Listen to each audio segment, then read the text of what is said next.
Hello and welcome. तो आज के वीडियो में मैं कवर करने वाला हूँ तुम लोग का थ्रो का क्या यूज़ है स्मॉली में। ये भी एक टॉपिक है। देखो अभी मैं बेसिक टॉपिक्स क्लियर कर रहा हूँ, एडवांस पे भी हम आ जाएंगे, तो टेंशन ना लो उसकी बिल्कुल।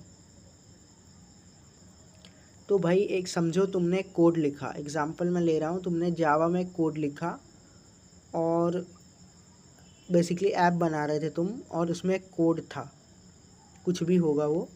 अब तुम्हें एक टेंशन ये है कि ऐप हमारा क्रैश नहीं होना चाहिए, उसमें कुछ अनएक्सपेक्टेड एरर आने के चांसेस हैं। यानी कि जो एक्सपेक्ट नहीं किया था कि ऐसा कुछ एरर आएगी और वो ऐसी एरर आ रही। एक मैं बात बता रहा हूँ, जस्ट इमेजिन कर लो समझने के लिए, बाकी नहीं आएगा तो फिर देखते हैं क्या कर सकते हैं हम। सो बेसिकली इसमें होता क्या है कि जो अनएक्सपेक्टेड एरर्स होती हैं, अगर हम उनको देखो, कोडिंग में ट्राई कैच एक नाम की एक चीज़ होती है। Try catch basically block type सा होता है, उसके अगर हम अंदर कोड लिखते हैं तो क्रैश नहीं करेगा ऐप हमारा, क्योंकि वो एक्सेप्शंस को हैंडल कर लेगा। वो बना ही इसलिए है कि अगर कोई एक्सेप्ट मतलब कुछ अच्छी सी एरर आई खतरनाक वाली जो एक्सपेक्ट भी नहीं की थी हमने, तो वो उसको हैंडल कर लेगा। तो इसमें भी तो यही हो रहा है। मूव एक्सेप्शन का यूज़ भी इसीलिए किया जाता है कि जो वो एरर आई है उसको P0 में मूव कर दिया। थ्रो P0 मतलब बात वही है, इसमें मूव हो चुका है वो एरर और ऐप हमारा क्रैश नहीं करेगा।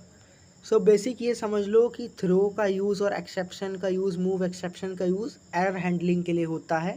कौन सी एरर? अनएक्सपेक्टेड वाली, यानी कि जिसके आने के चांसेस नहीं होते हैं। देखो कभी कभार अगर हम सर्वर से भी ऐप को कनेक्ट कर रहे हैं डेवलपमेंट में, तो कुछ एरर्स आ जाती हैं रिस्पांस लेते टाइम। एपीआई का अगर तुम लोग को पता होगा, देखो कंफ्यूज ना होना भाई, मैं एक बात बता रहा हूँ बस समझने के लिए। तो मे भी एरर्स आ सकती हैं, तो उनको हैंडल करने के लिए ट्राई कैच का यूज़ किया जाता है। बस इतना ही समझ लो कि मूव एक्सेप्शन और थ्रो P0 बेसिकली एक रजिस्टर है, इसमें मूव किया जा रहा है ना, बात वही है।